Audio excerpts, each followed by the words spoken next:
इब्रानियों के नाम पत्री अध्याय 1 से 13। अध्याय 1। परमेश्वर का वचन पुत्र द्वारा। एक पूर्व युग में परमेश्वर ने बापदादों से थोड़ा थोड़ा करके और भांति भांति से भविष्यद्वक्ताओं के द्वारा बातें कर दो इन अंतिम दिनों में हमसे पुत्र के द्वारा बातें की, जिसे उसने सारी वस्तुओं का वारिस ठहराया और उसी के द्वारा उसने सारी सृष्टि की रचना की है। 3 वह उसकी महिमा का प्रकाश और उसके तत्व की छाप है, और सब वस्तुओं को अपनी सामर्थ्य के वचन से संभालता है। वह पापों को धोकर ऊंचे स्थानों पर महामहिमन के दाहिने जा बैठा।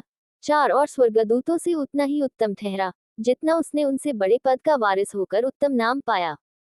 परमेश्वर पुत्र की श्रेष्ठता। 5 क्योंकि स्वर्गदूतों में से उसने कब किसी से कहा, तू मेरा पुत्र है, आज तू मुझसे उत्पन्न हुआ। और फिर ये, मैं उसका पिता हूँगा और वह मेरा पुत्र होगा।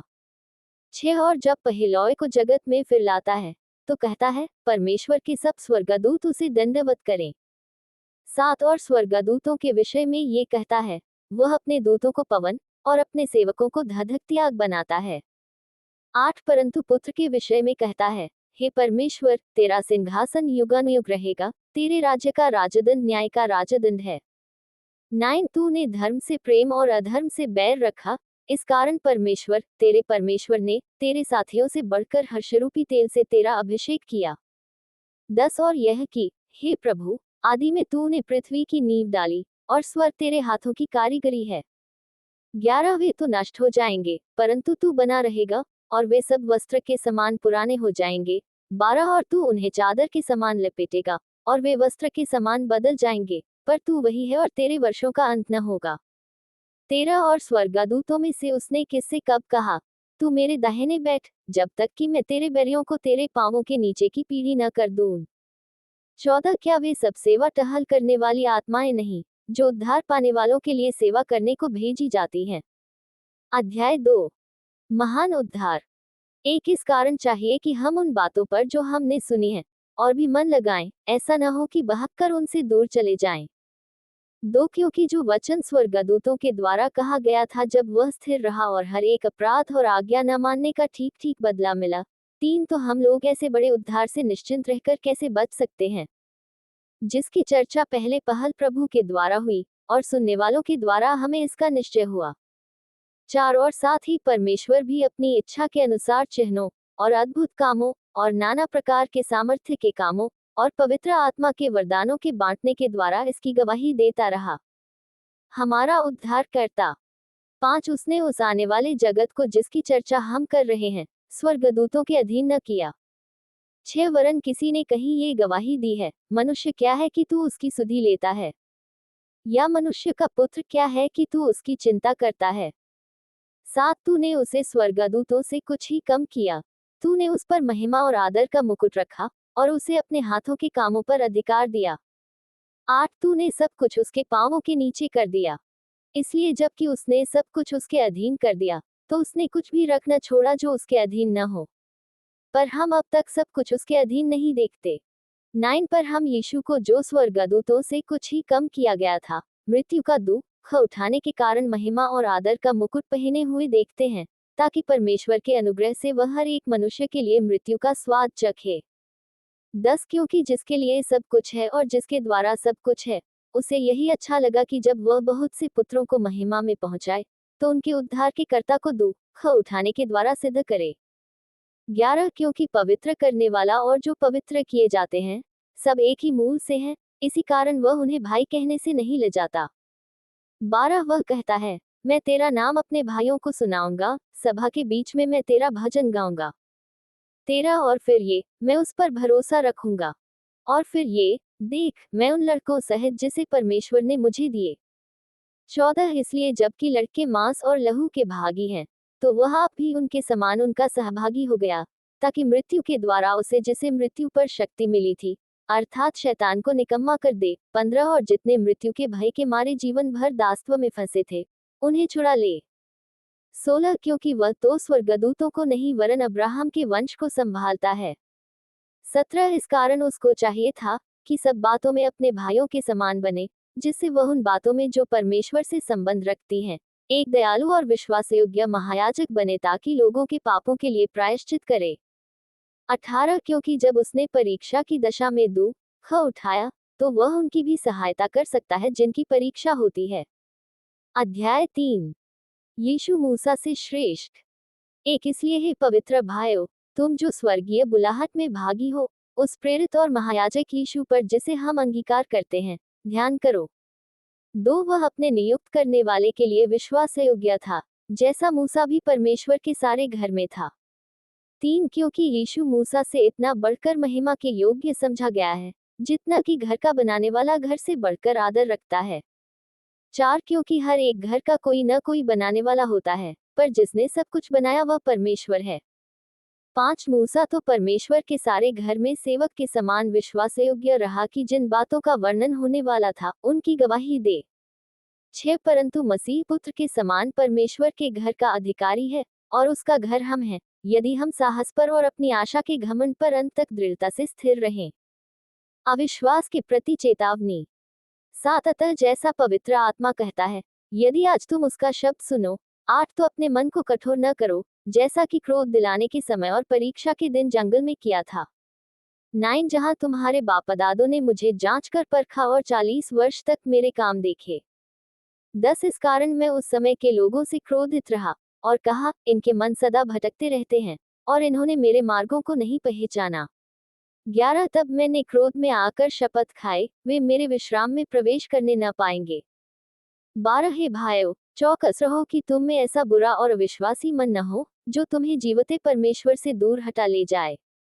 13 वरन जिस दिन तक आज का दिन कहा जाता है, हर दिन एक दूसरे को समझाते रहो, ऐसा न हो कि तुम में से कोई जनपाप के छल में आकर कठोर हो जाए। 14 क्योंकि हम मसीह के भागीदार हुए हैं, यदि हम अपने प्रथम भरोसे पर अंत तक दृढ़ता से स्थिर रहें। 15 जैसा कहा जाता है, यदि आज तुम उसका शब्द सुनो, तो अपने मनों को कठोर न करो, जैसा कि क्रोध दिलाने के समय किया था। 16 भला किन लोगों ने सुनकर भी क्रोध दिलाया? क्या उन सब ने नहीं, जो मूसा के द्वारा मिस्र से निकले थे?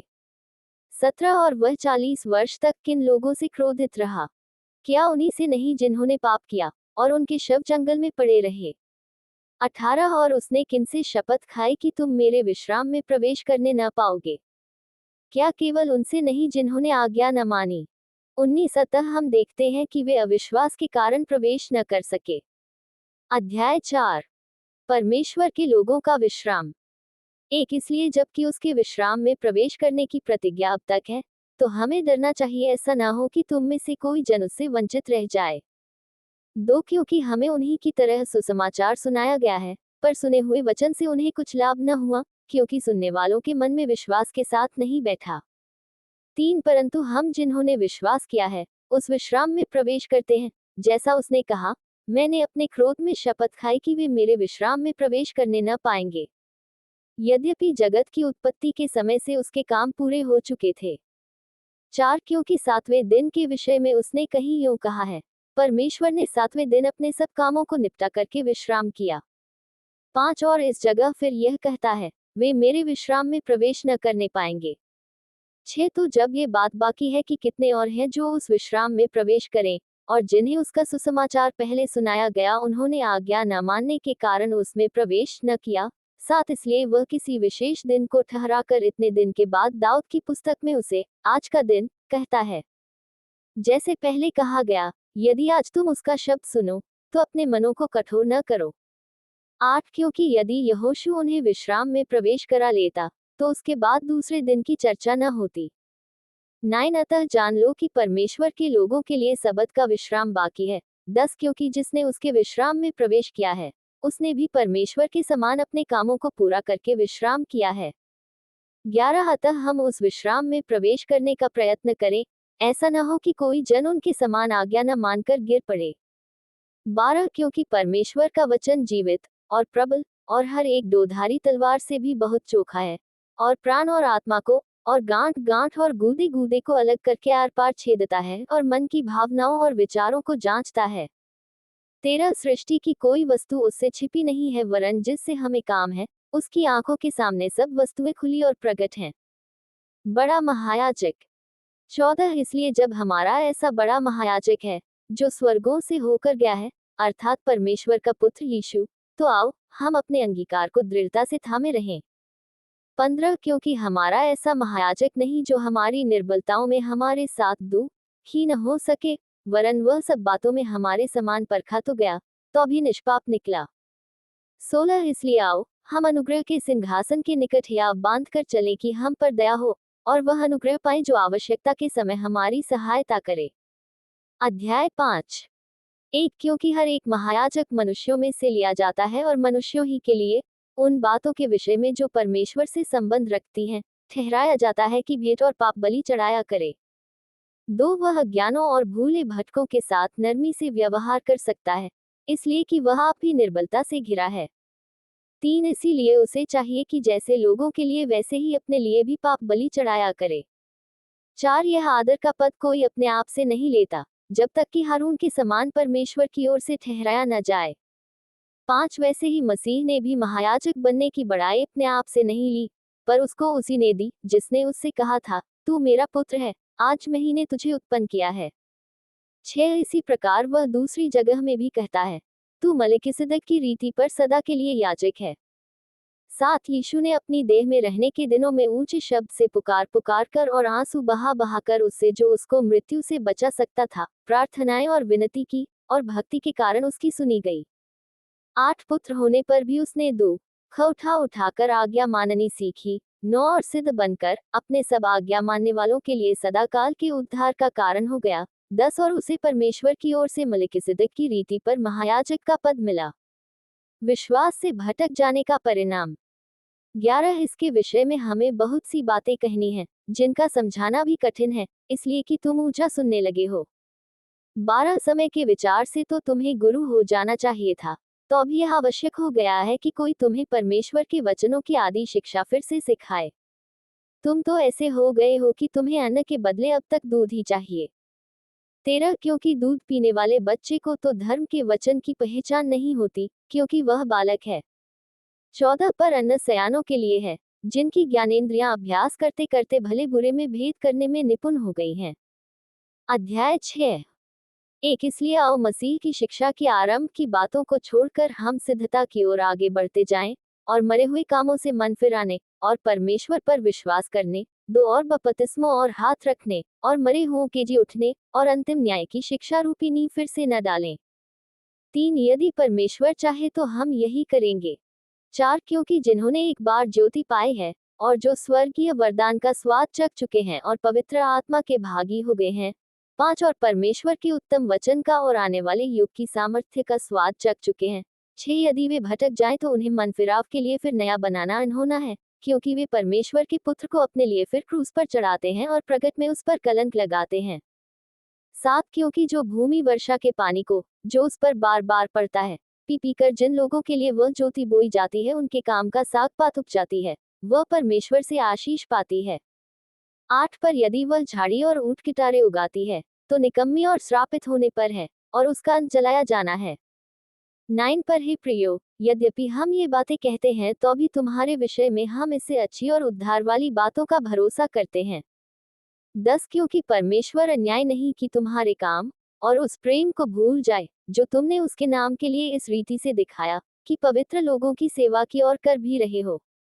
11 पर हम बहुत चाहते हैं कि तुम में से हर एक जन अंत तक पूरी आशा के लिए ऐसा ही प्रयत्न करता रहे। 12 ताकि तुम आलसी न हो जाओ, वरन उनका अनुकरण करो जो विश्वास और धीरज के द्वारा प्रतिज्ञाओं के वारिस होते हैं। परमेश्वर की अटल प्रतिज्ञा। 13 परमेश्वर ने अब्राहम से प्रतिज्ञा करते समय जब शपथ खाने के लिए किसी को अपने से बड़ा न पाया, तो अपनी ही शपथ खाकर कहा। 14 मैं सचमुच तुझे बहुत आशीष दूंगा और तेरी संतान को बढ़ाता जाऊंगा। 15 और इस रीति से उसने धीरज धरकर प्रतिज्ञा की हुई बात प्राप्त की। 16 मनुष्य तो अपने से किसी बड़े की शपथ खाया करते हैं, और उनके हर एक विवाद का फैसला शपथ से पक्का होता है। 17 इसलिए जब परमेश्वर ने प्रतिज्ञा के वारिसों पर और भी साफ रीति से प्रकट करना चाहा कि उसका उद्देश्य बदल नहीं सकता, तो शपथ को बीच में लाया। 18 ताकि 2 बेबदल बातों के द्वारा, जिनके विषय में परमेश्वर का झूठा ठहरना अनहोना है, दृढ़ता से हमारा ढाढ़स बंध जाए, जो शरण लेने को इसलिए दौड़े हैं कि उस आशा को जो सामने रखी हुई है प्राप्त करें। 19 वह आशा हमारे प्राण के लिए ऐसा लंगर है जो स्थिर और दृढ़ है और पर्दे के भीतर तक पहुंचता है। 20 जहां यीशु ने मलिकिसिदक की रीति पर सदाकाल का महायाजक बनकर हमारे लिए अगुआ के रूप में प्रवेश किया है। अध्याय 7 मलिकिसिदक याजक। एक यह मलिकिसिदक शालेम का राजा और परम प्रधान परमेश्वर का याजक सर्वदा याजक बना रहता है। जब अब्राहम राजाओं को मारकर लौटा जाता था तो इसी ने उससे भेंट करके उसे आशीष दी। इसी को अब्राहम ने सब वस्तुओं का 10वां अंश भी दिया।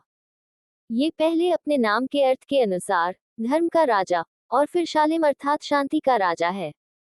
3 जिसका न पिता न माता न वंशावली है, जिसके दिनों का न आदि है और न जीवन का अंत है, परंतु परमेश्वर के पुत्र के स्वरूप ठहरकर वह सदा के लिए याजक बना रहता है। 4 अब इस पर ध्यान करो कि वह कैसा महान था जिसको कुलपति अब्राहम ने लूट के अच्छे से अच्छे माल का 10वां अंश दिया। 5 लेवी की संतान में से जो याजक का पद पाते हैं, उन्हें आज्ञा मिली है कि लोगों अर्थात अपने भाइयों से, चाहे वे अब्राहम ही की देह से क्यों न जन्मे हो, व्यवस्था के अनुसार 10वां अंश लें। 6 पर इसने, जो उनकी वंशावली में का भी न था, अब्राहम से 10वां अंश लिया और जिसे प्रतिज्ञाएं मिली थी उसे आशीष दी। 7 इसमें संदेह नहीं कि छोटा बड़े से आशीष पाता है। 8 और यहाँ तो मरनहार मनुष्य 10वां अंश लेते हैं, पर वहाँ वही लेता है जिसकी गवाही दी जाती है कि वह जीवित है। 9 तो हम ये भी कह सकते हैं कि लेवी ने भी, जो 10वां अंश लेता है, अब्राहम के द्वारा 10वां अंश दिया। 10 क्योंकि जिस समय मलिकिसिदक ने उसके पिता से भेंट की, उस समय वह अपने पिता की देह में था। मलिकिसिदक के सदृश दूसरा याजक। 11 यदि लेवीय याजक पद के द्वारा सिद्धि प्राप्त हो सकती जिसके सहारे लोगों को व्यवस्था मिली थी, तो फिर क्या आवश्यकता थी कि दूसरा याजक मलिकिसिदक की रीति पर खड़ा हो और हारून की रीति का न कहलाए। 12 क्योंकि जब याजक का पद बदला जाता है तो व्यवस्था का भी बदलना अवश्य है। 13 क्योंकि जिसके विषय में ये बातें कही जाती हैं कि वह दूसरे गोत्र का है, जिसमें से किसी ने वेदी की सेवा नहीं की। 14 तो प्रकट है कि हमारा प्रभु यहूदा के गोत्र में से उदय हुआ है और इस गोत्र के विषय में मूसा ने याजक पद की कुछ चर्चा नहीं की। 15 हमारा दावा और भी स्पष्टता से प्रकट हो जाता है जब मलिकिसिदक के समान एक और याजक उत्पन्न हो जाता है। 16 जो शारीरिक आज्ञा की व्यवस्था के अनुसार नहीं, पर अविनाशी जीवन की सामर्थ्य के अनुसार नियुक्त हुआ हो। 17 क्योंकि उसके विषय में ये गवाही दी गई है, तू मलिकिसिदक की रीति पर युगानुयुग याजक है।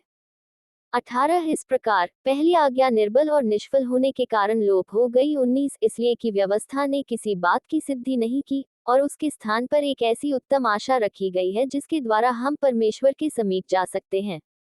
20 मसीह की नियुक्ति बिना शपथ नहीं हुई। 21 क्योंकि वे तो बिना शपथ याजक ठहराए गए, पर यह शपथ के साथ उसकी ओर से नियुक्त किया गया जिसने उसके विषय में कहा, प्रभु ने शपथ खाए और वह उससे फिर न पछताएगा कि तू युगानुयुग याजक है। 22 इस प्रकार यीशु एक उत्तम वाचा का जामिन ठहरा। 23 वे तो बहुत बड़ी संख्या में याजक बनते आए, इसका कारण ये था कि मृत्यु उन्हें रहने नहीं देती थी। 24 पर यह युगानुयुग रहता है, इस कारण उसका याजक पद अटल है। 25 इसीलिए जो उसके द्वारा परमेश्वर के पास आते हैं, वह उनका पूरा पूरा उद्धार कर सकता है, क्योंकि वह उनके लिए विनती करने को सर्वदा जीवित है।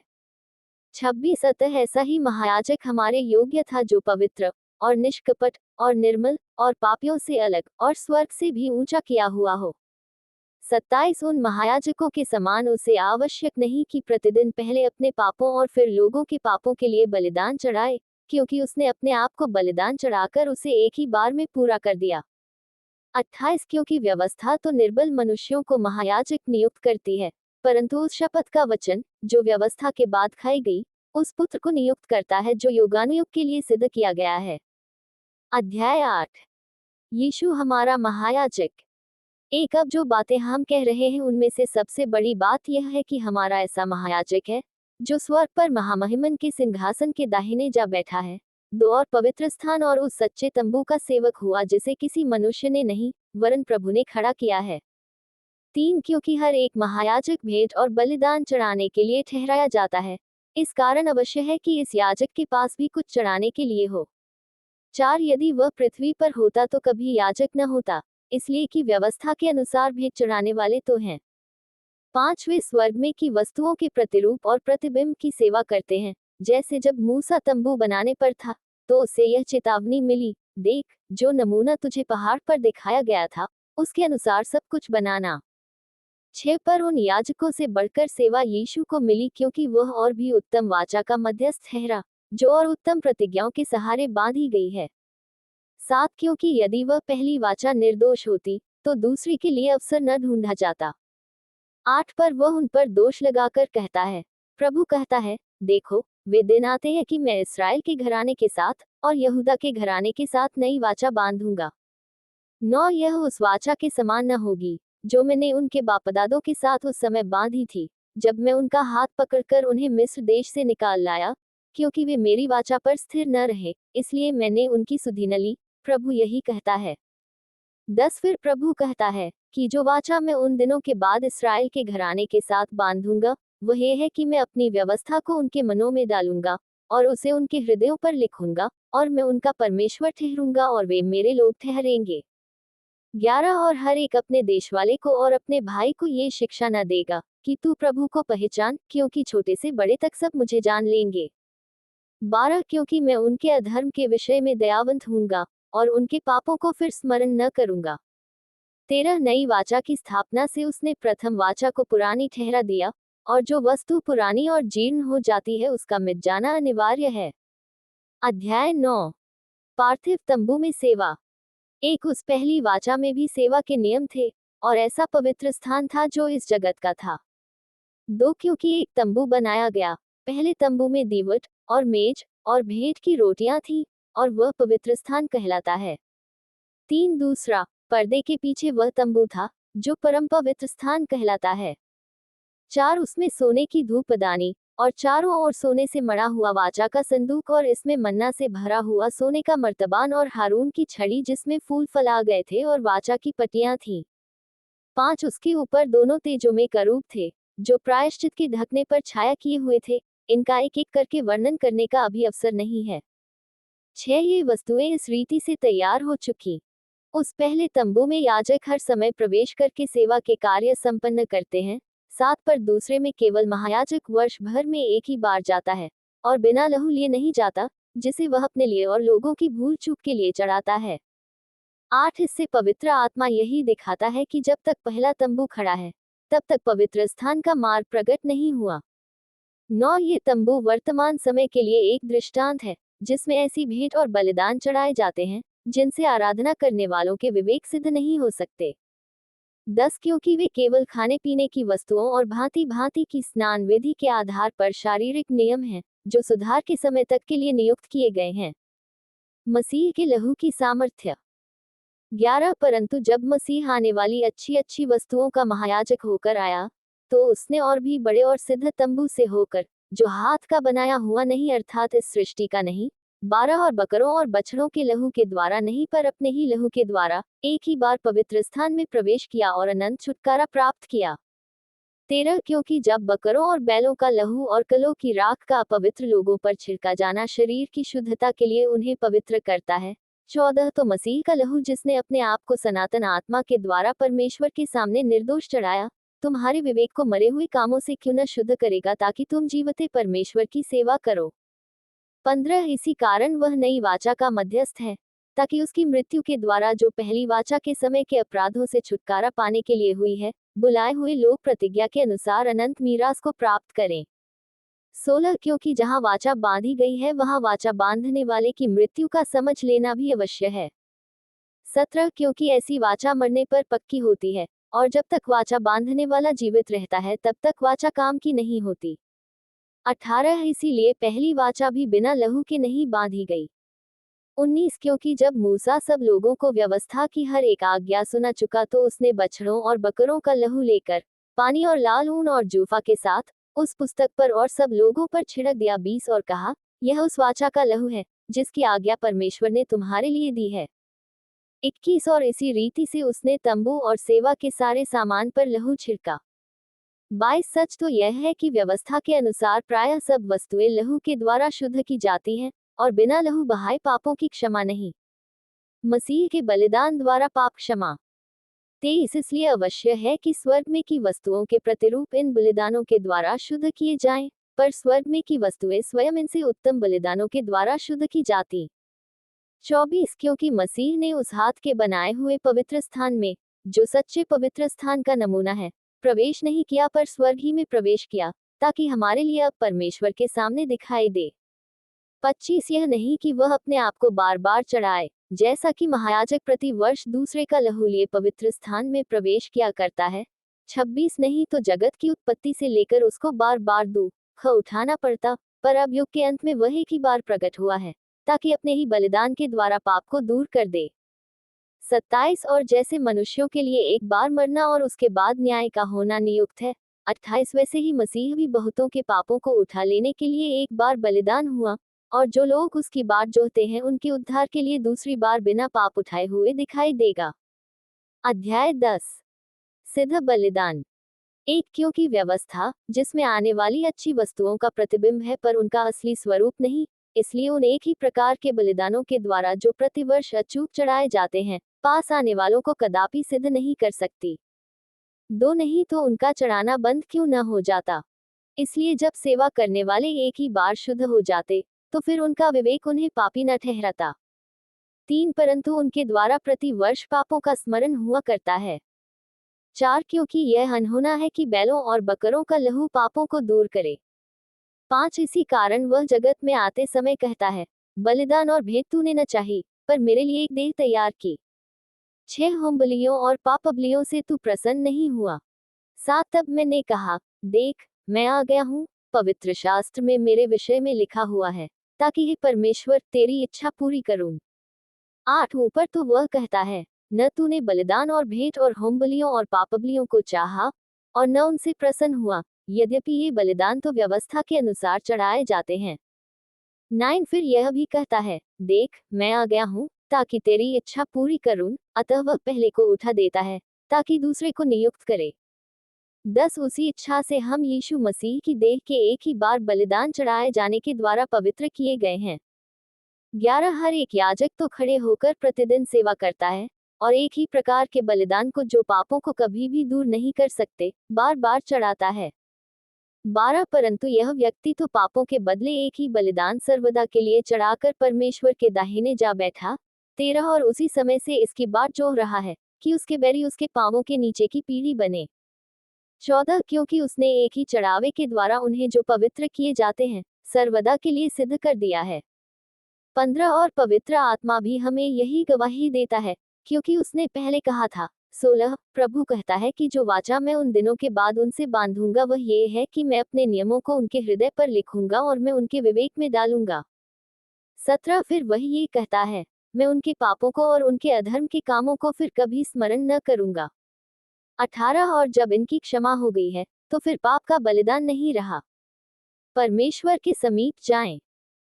19 इसलिए हे भाइयों, जब हमें यीशु के लहू के द्वारा उस नए और जीवते मार्ग से पवित्र स्थान में प्रवेश करने का हियाव हो गया है, 20 जो उसने पर्दे अर्थात अपने शरीर में से होकर हमारे लिए अभिषेक किया है। 21 और इसलिए कि हमारा ऐसा महान याजक है, जो परमेश्वर के घर का अधिकारी है। 22 तो आओ, हम सच्चे मन और पूरे विश्वास के साथ, और विवेक का दोष दूर करने के लिए हृदय पर छिड़काव लेकर और देह को शुद्ध जल से धुलवाकर परमेश्वर के समीप जाएं। 23 आओ हम अपनी आशा के अंगीकार को दृढ़ता से थामे रहें, क्योंकि जिसने प्रतिज्ञा की है वह सच्चा है। 24 और प्रेम और भले कामों में उस्काने के लिए हम एक दूसरे की चिंता क्या करें।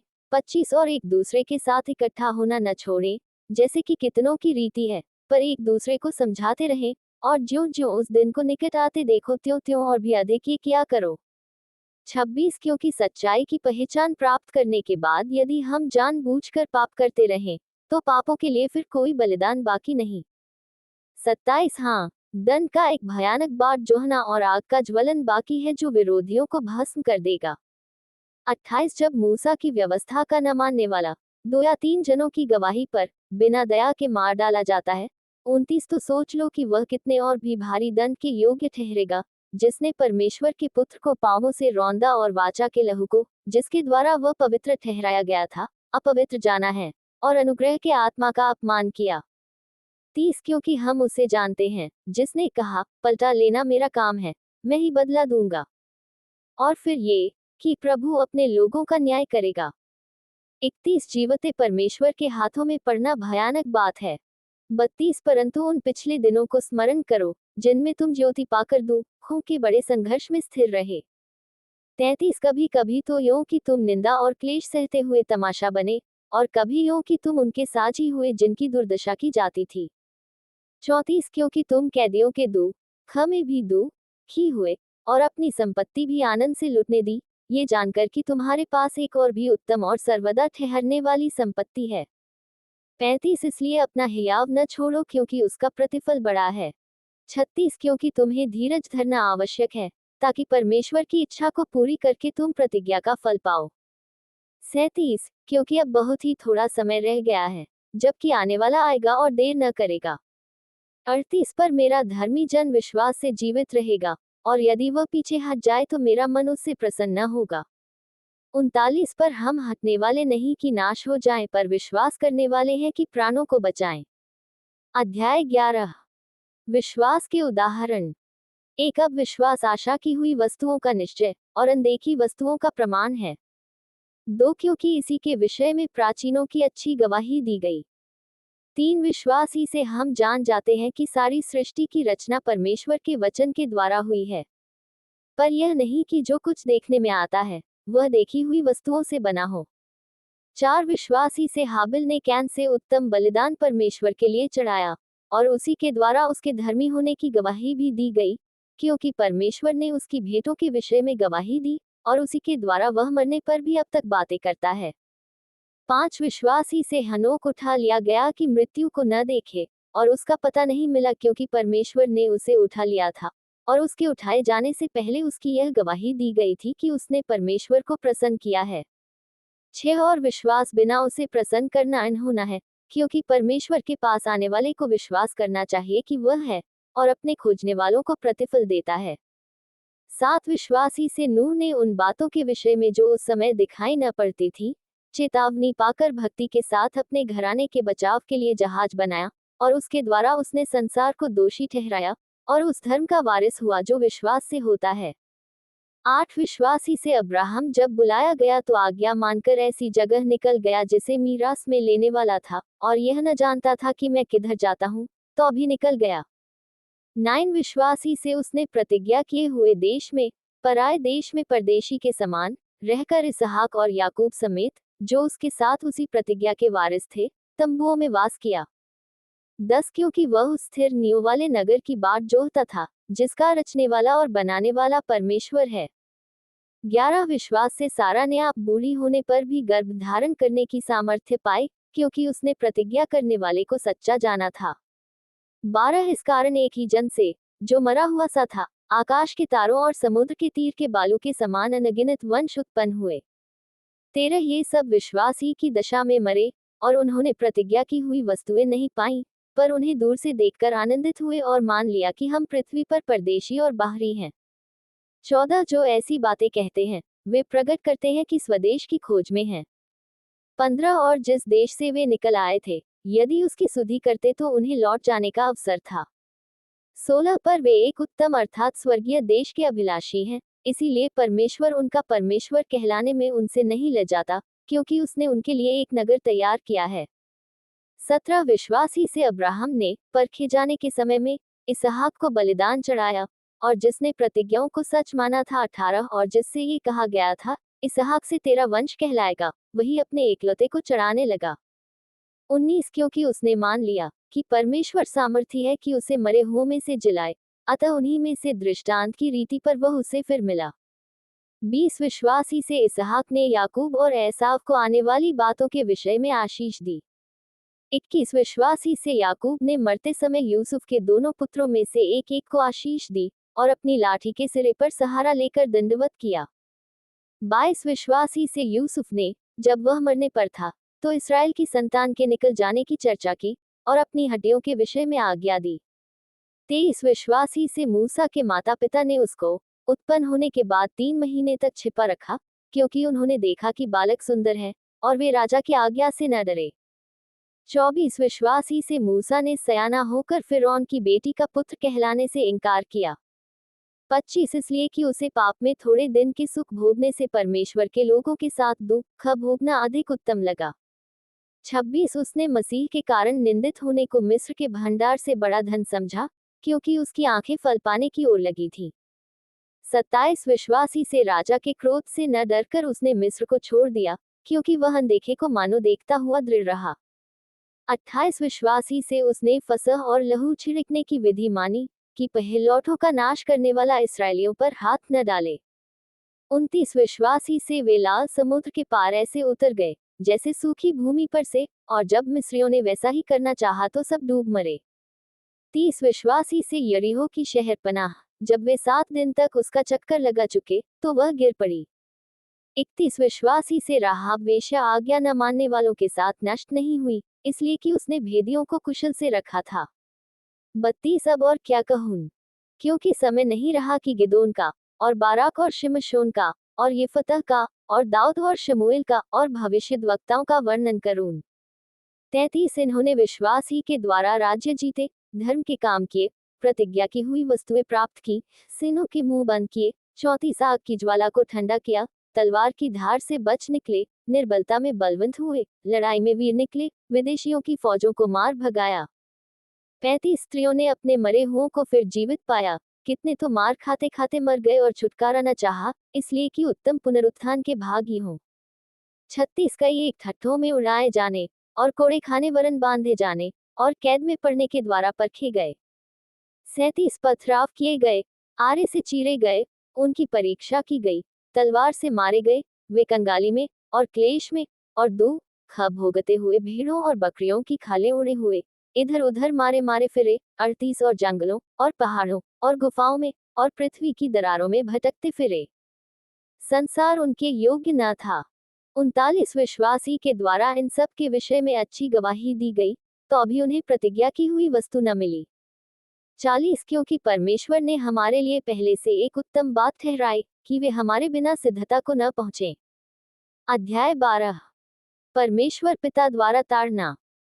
एक इस कारण जबकि गवाहों का ऐसा बड़ा बादल हमको घेरे हुए है, तो आओ, हर एक रोकने वाली वस्तु और उलझाने वाले पाप को दूर करके, वह दौड़ जिसमें हमें दौड़ना है धीरज से दौड़ें, दो और विश्वास के कर्ता और सिद्ध करने वाले यीशु की ओर ताकते रहें, जिसने उस आनंद के लिए जो उसके आगे धरा था, लज्जा की कुछ चिंता न करके क्रूस का दुख सहा, और परमेश्वर के सिंहासन की दाहिनी ओर जा बैठा। 3 इसलिए उस पर ध्यान करो, जिसने अपने विरोध में पापियों का इतना विरोध सह लिया कि तुम निराश होकर साहस न छोड़ दो। 4 तुमने पाप से लड़ते हुए उससे ऐसी मुठभेड़ नहीं की कि तुम्हारा लहू बहा हो। 5 और तुम उस उपदेश को, जो तुमको पुत्रों के समान दिया जाता है, भूल गए हो। हे मेरे पुत्र, प्रभु की ताड़ना को हल्की बात न जान, और जब वह तुझे घुड़के तो साहस न छोड़।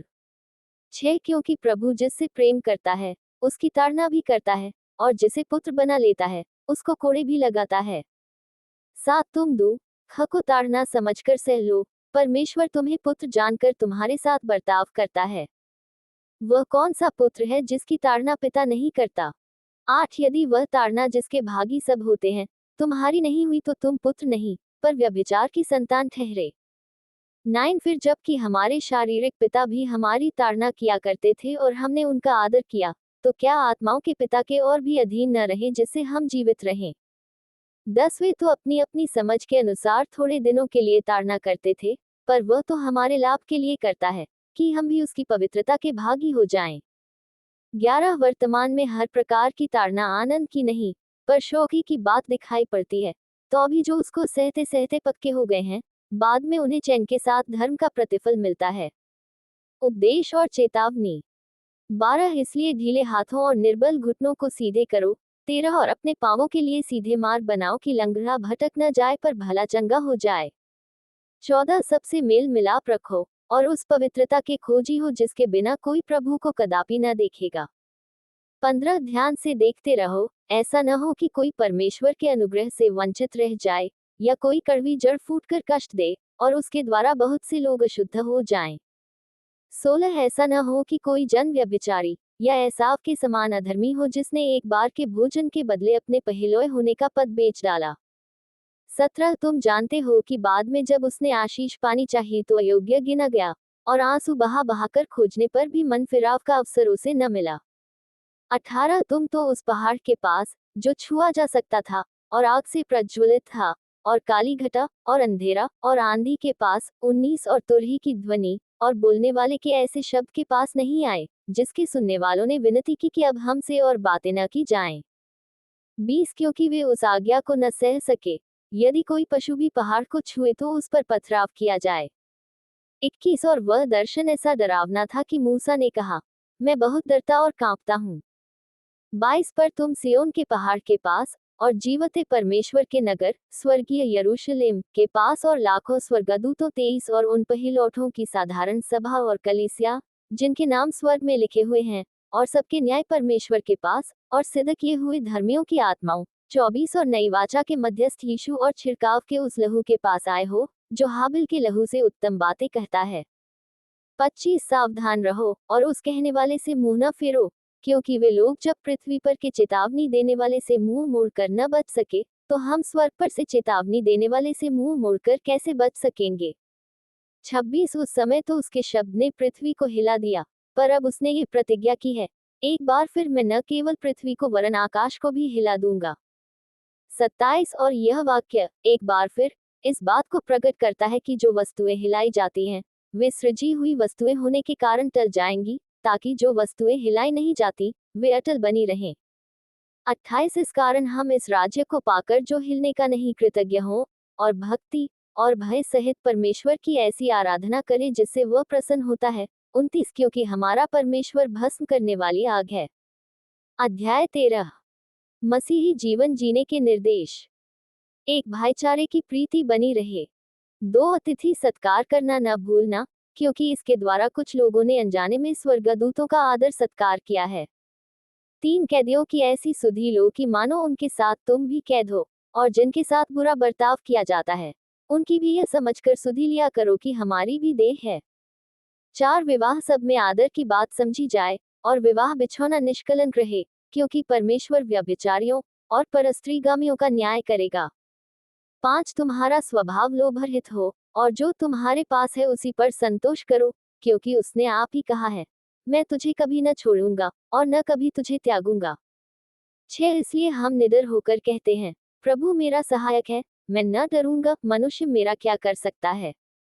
7 जो तुम्हारे अगुवे थे और जिन्होंने तुम्हें परमेश्वर का वचन सुनाया है, उन्हें स्मरण रखो और ध्यान से उनके चाल चलन का अंत देखकर उनके विश्वास का अनुकरण करो। 8 यीशु मसीह कल और आज और युगानुयुग एक सा है। 9 नाना प्रकार के विचित्र उपदेशों से न भरमाए जाओ, क्योंकि मन का अनुग्रह से दृढ़ रहना भला है, न कि उन खाने की वस्तुओं से जिनसे काम रखने वालों को कुछ लाभ न हुआ। 10 हमारी एक ऐसी वेदी है जिस पर से खाने का अधिकार उन लोगों को नहीं, जो तंबू की सेवा करते हैं। 11 क्योंकि जिन पशुओं का लहू महायाजक पापबलि के लिए पवित्र स्थान में ले जाता है, उनकी देह छावनी के बाहर जलाई जाती है। 12 इसी कारण यीशु ने भी लोगों को अपने ही लहू के द्वारा पवित्र करने के लिए फाटक के बाहर दुख उठाया। 13 इसलिए आओ, उसकी निंदा अपने ऊपर लिए हुए छावनी के बाहर उसके पास निकल चलें। 14 क्योंकि यहाँ हमारा कोई स्थायी नगर नहीं, वरन हम एक आने वाले नगर की खोज में हैं। 15 इसलिए हम उसके द्वारा स्तुति रूपी बलिदान, अर्थात उन होठों का फल जो उसके नाम का अंगीकार करते हैं, परमेश्वर को सर्वदा चढ़ाया करें। 16 भलाई करना और उदारता दिखाना न भूलो, क्योंकि परमेश्वर ऐसे बलिदानों से प्रसन्न होता है। 17 अपने अगुवों की आज्ञा मानो और उनके अधीन रहो, क्योंकि वे उनके समान तुम्हारे प्राणों के लिए जागते रहते हैं जिन्हें लेखा देना पड़ेगा। वे ये काम आनंद से करें, न कि ठंडी सांस ले लेकर, क्योंकि इस दशा में तुम्हें कुछ लाभ नहीं। 18 हमारे लिए प्रार्थना करते रहो, क्योंकि हमें भरोसा है कि हमारा विवेक शुद्ध है, और हम सब बातों में अच्छी चाल चलना चाहते हैं। 19 प्रार्थना करने के लिए मैं तुम्हें और भी समझाता हूँ कि मैं शीघ्र तुम्हारे पास फिर आ सकूं। 20 अब शांतिदाता परमेश्वर, जो हमारे प्रभु यीशु को जो भेड़ों का महान रखवाला है सनातन वाचा के लहू के गुण से मरे हुओं में से जिलाकर ले आया। 21 तुम्हें हर एक भली बात में सिद्ध करे, जिससे तुम उसकी इच्छा पूरी करो, और जो कुछ उसको भाता है उसे यीशु मसीह के द्वारा हम में उत्पन्न करे। उसी की महिमा युगानुयुग होती रहे। आमीन। 22 हे भाइयों, मैं तुमसे विनती करता हूँ कि इस उपदेश की बातों को सह लो, क्योंकि मैंने तुम्हें बहुत संक्षेप में लिखा है। 23 तुम्हें ये ज्ञात हो कि तीमुथियुस हमारा भाई छूट गया है, और यदि वह शीघ्र आ गया तो मैं उसके साथ तुमसे भेंट करूंगा। 24 अपने सब अगुवों और सब पवित्र लोगों को नमस्कार कहो। इटली वाले तुम्हें नमस्कार कहते हैं। 25 तुम सब पर अनुग्रह होता रहे। आमीन।